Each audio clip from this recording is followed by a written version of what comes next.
Alright, it's time to make our print function in assembly. This is going to be something similar to the printf function in C, where that first argument can either be a reference to a string or a string literal, and it will print it out to the terminal. The key point here is whether you have a string by reference or you have a string literal, it's going to end up in memory. So let's do that first. We're going to put .data here to insert that string into RAM, into the data segment. Let's give it a name, just so that we can mark the location. So I'll use S1 for string 1, and I'll put .ASCII-Z, and then I'll put our string directly after. In this case, let's say it's ahoy there. So if our original statement in a higher level language was print ahoy there, then this is what would happen. The compiler is going to place that string into memory, keep track of its address, and now we can actually proceed to printing it out. And the question there is, how do we do that? Well, we need to ask the kernel to output to the terminal. And the way that we talk to the kernel is we use Syscall for system call. However, when we execute system call, the kernel is going to ask us a few questions. He's going to say, well, I have a bunch of functions that you can use. I can write to files, I can read from files, I can open sockets, inspect memory, like what is it you want me to do? So we need to tell it that we want to write, right? This is going to be a write command. So the way that we tell it what function we want to use is we use the rex register. So we're going to move to rex. In this case, the value of 1, which means we want to write. So this is the kernel function of write. And you notice we're doing it before we call system call because we populate arguments before we actually execute any function. So we've told it that we want to write, but then the write command itself, the handler, is going to ask us even more questions. He's going to say, okay, you want to write, but where do you want to write to? That's question 1.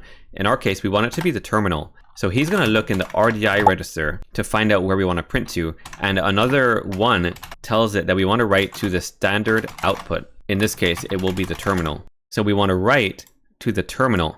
But write is also going to ask us, what is it that you want to print? And in our case, we want to print ahoy there, right? So we have the address, but what does this address actually point to? Well, it points to the A, right? There's no address mode that can address this entire string. All we really have is the address of the first byte of that string, which is what this S1 is marking, that first byte in this series of memory that we've assigned here. So we move, actually it's going to be a load effective address to the RSI register. That's where the write function is wired up to look. It's at RSI to find the start of our string. And then in brackets, we're going to put S1. We're going to load the address of the A of our string.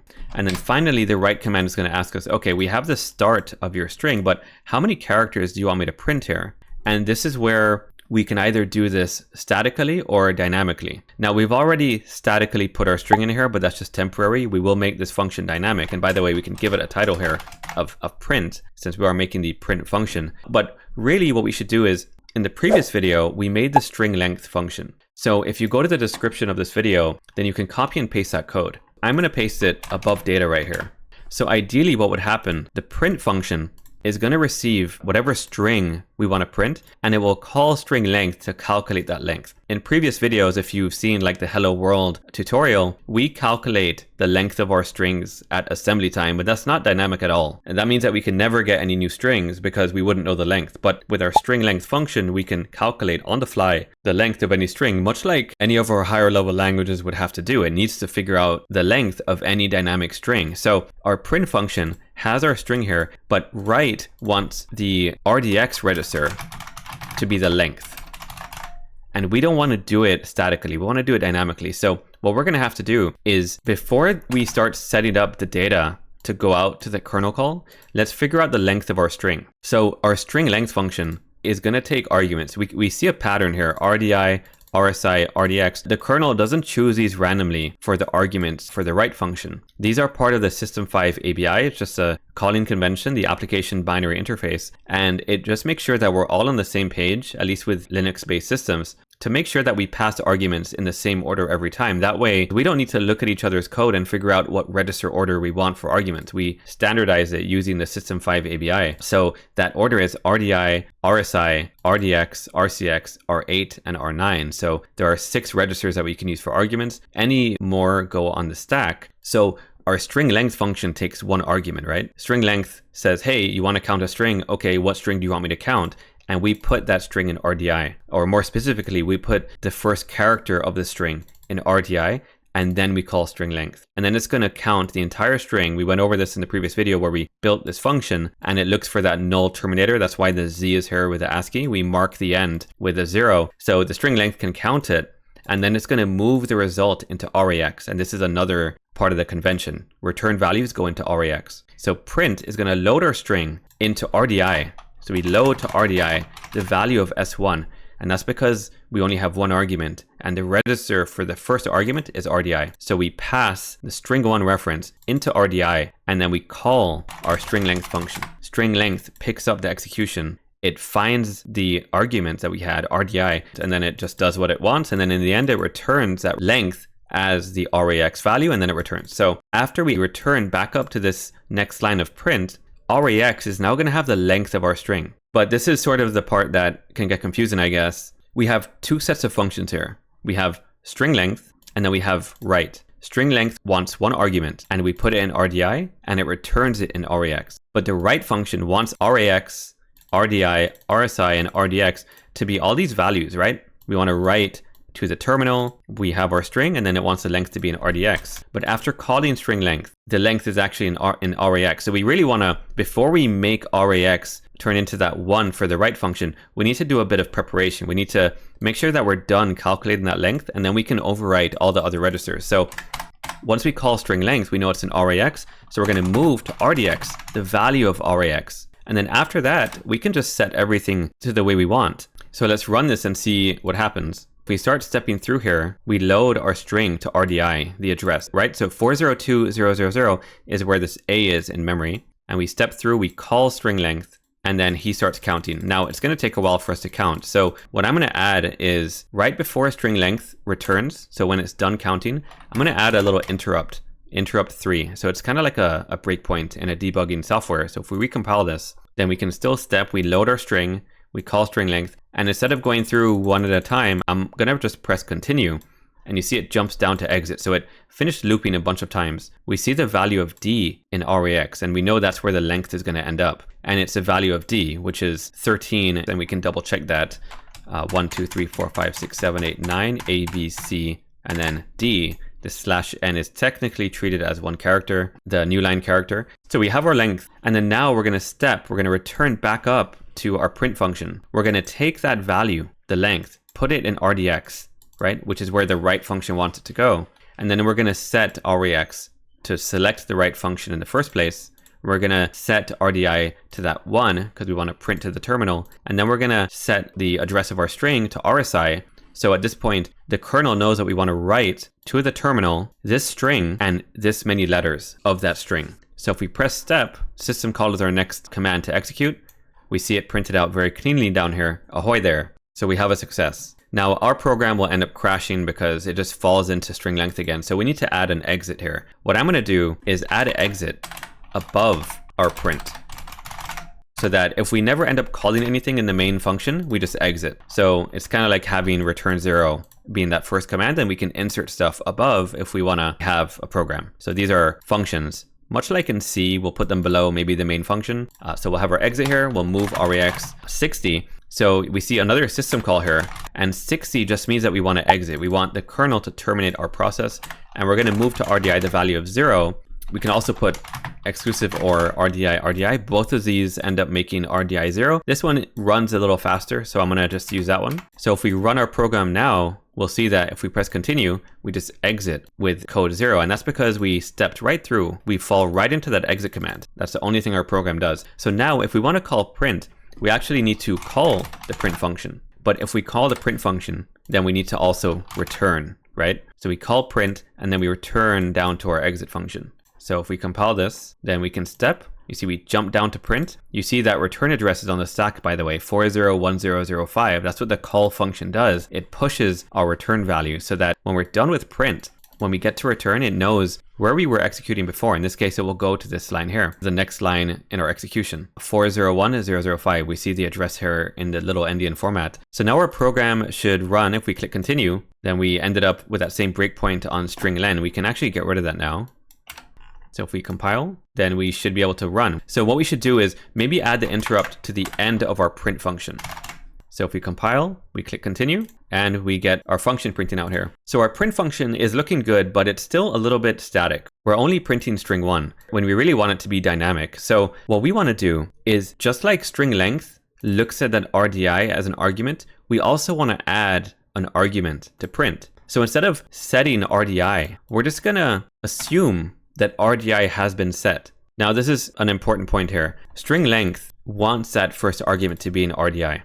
And now print also wants that first argument to be an RDI. So we actually don't need to do anything. We can call string length, and the RDI argument that has been set for print, which is our string, is going to be used in string length. And we can test that. Before we call print, now we need to set our argument, right? So we're calling print, kind of like print string like this. This is kind of what we're doing now. We're going to set RDI to be the value of string 1. This is exactly what we're doing, just in assembly. Before, without this line, we're basically calling print, where we would handle the arguments ourselves in the actual function. But we want to make it dynamic now.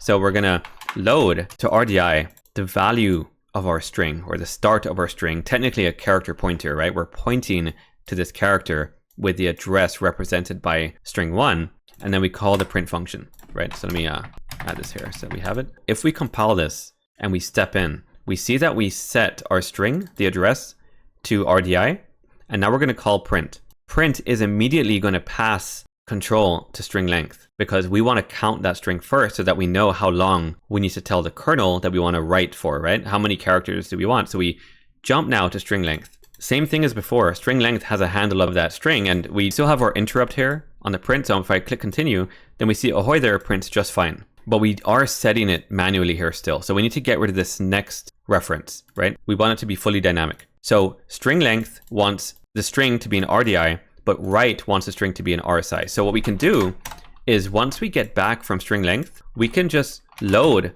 to RSI, or we can actually move to RSI what's an RDI. Both of them would work. Load effective address or move, in this case, both would work. So we want to copy what's an RDI to RSI after we've called string length. And I'm going to put this one above again, just to make it clear that anytime we call a function, if it returns a value, it's going to be an RAX. So again, we're moving the length, the return value, to RDX, which is what the write function wants, the length to be an RDX. And then we're going to copy the argument from print itself, right? S1 was put in RDI. We calculate string length, and then we need to populate the arguments now for the write function. So we just copy RDI to RSI, because that's what the write function wants. It wants our string to be an RSI. So now if we compile this and we run, we see ahoy there prints. And we can change this on the fly. Let's add another one. Let's add ASCII Z, and let's say, well, howdy there, partner. Probably should put a comma here, and we put a line break here. So if we change this now to S2, we see that we're fully dynamic. We click continue, and we printed, well, howdy there, partner. So fully dynamic, we now have our print function working, but there are two problems here. One of them is a big problem, one of them is a small problem. To illustrate the big problem, if we call print, and then we load the next one and we call print, let's see what happens here. So we should expect to see, well, howdy partner, print first, and then ahoy there, print second, right? Because we're printing 2 and then 1. So let's see what happens. We click, we print the first one, well, howdy there partner. And remember, we are interrupted right here on the print before we return. So if we step, we're gonna go back up to the top and then perform the next one. And look at what happened here. Not only did it print our second string, which is what we call first, and then it printed our first string, which is what we call second, right? But it actually printed, well, howdy partner there again. Why is that? Well, that's because string length is the only guy talking to RCX. So within string length, we're keeping track of the length in RCX, and we keep on incrementing it. And then we end up passing that to RAX. But we never reset RCX. So every time we call string length, it's remembering the previous length and adding onto it. So what we need to do in our little initialization section right here, as soon as it gets control, we want to wipe out RCX. So we're going to exclusive or RCX. If that looks too daunting, then just move RCX 0. It's totally fine. This is just a bit more efficient. So if we compile this now and we click continue to get our first print, right? We just have a pause here, and then we click continue to get our second print. Now we've gotten rid of that extra, well, howdy partner that printed before. So our next problem is not technically a problem here, but it can be. Right now, we're passing our string to RDI, which is where print wants it to be, right? System 5 ABI, RDI is that first register that takes an argument. No problems there. We call string length. Not really a problem there either, because we already have what we want in RDI. We don't need to redundantly move from RDI to RDI, right? It kind of doesn't make sense like this. It's already in RDI. That's where string length wants it. Not a problem at all. However, write wants that string to be an RSI. So what we're doing is we're very innocently just moving the value from RDI to RSI. But the problem is string length has no obligation to make sure that RDI is the same value when he returns to us. In other words, he's going to tell print, right? Print is calling string length, giving it an argument in RDI. What string length is saying to print is, okay, cool, I'll take your argument in RDI, but don't expect me to keep it the same value. If you care about what's in RDI and you want it to be there after I'm done returning, then you need to take action to save it. I'm not going to do anything to return it to its value that it was at the start. Now, in our case, string length doesn't actually touch RDI, so it's not a problem for us, but it's bad practice. What we need to do is make sure that we save RDI so that no matter what happens in string length, we maintain that value. We can load the value back. We save it somewhere and we can load it back, because maybe string length ends up calling a function that calls another function that calls another function, and somewhere along the line, RDI is clobbered. So we need to make sure that we have a very safe place to put RDI. And what we're going to do is we're going to push it onto the stack, which is perfect for this kind of thing. We're going to temporarily save the value onto the stack. And then after string length returns control to us to print, we're going to pop off the stack back into RDI. So now it doesn't matter what happens to RDI within string length. So what I'm going to do is I'm going to very intentionally clear out the RDI register, right? Again, we can do both methods, move RDI 0 or XOR RDI, completely clobbering that value, ruining print's day if he doesn't use this method, okay? So let's see what happens here. So we compile and we click continue and nothing actually happens. We exited with code 0. So let's move our interrupt to underneath string length. So we're going to zero out the RDI and let's see what happens. So if we compile this, then we step through, we see RDI is a value of our second string, and we call print, which calls string length. And let's continue and look at the RDI value when we continue. We see it's zeroed out. We're back in print, but RDI is 0. And now we've copied that value to RSI, completely ruining our function, right? Not really causing an error, but it's not going to print anything because the kernel is not going to find anything at address 0. But you see it completely ruins our function here. We exit with 0 and we didn't actually end up printing anything.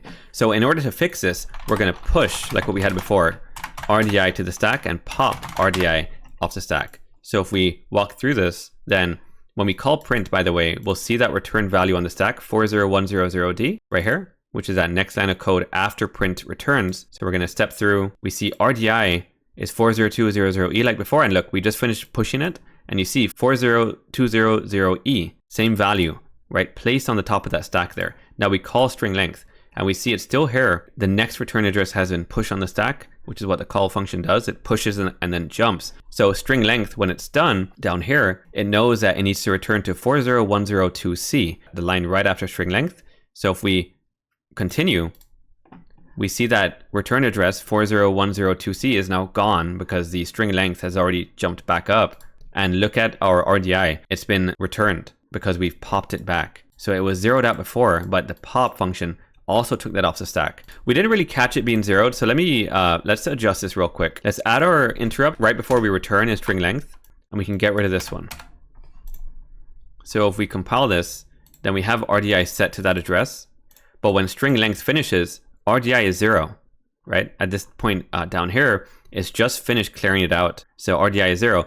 When we return back up to print, then we pop it back off the stack, 40200E, and it goes to RDI right here. Click, and there it is. Returned like as if nothing happened, disappears off the stack. So we're basically in the same state that we were before we call string length, the only difference being that REX has that return value and that length that we want. So we can print out the first one, print out the second one, third one, and fourth one. So this is a print function. What we're going to do coming up is be able to actually print out decimal values, because we have these displays here of the different values in our registers. But if we wanted to print them as strings, then we need to do some calculating ourselves. And In order to do that, we're going to have to learn about multiplying and dividing in assembly. So the next video is going to be about that, multiplying and dividing. And then directly after that, we'll make our function that converts integers to ASCII, or I to A, as we call it in C. We can start printing out numeric values as a sort of debugging, because if we imagine that we didn't have any of these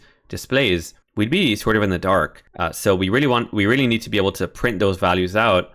And it will help us to continue to build our sort of like our standard library that we've started here. We started with string length, and now we have a nice print function that's very dynamic. And then we can keep adding on some boilerplate standard functions and continue to build up our capabilities. So thank you very much as always for joining me. It's been very fun. I hope it was helpful, and I will see you soon.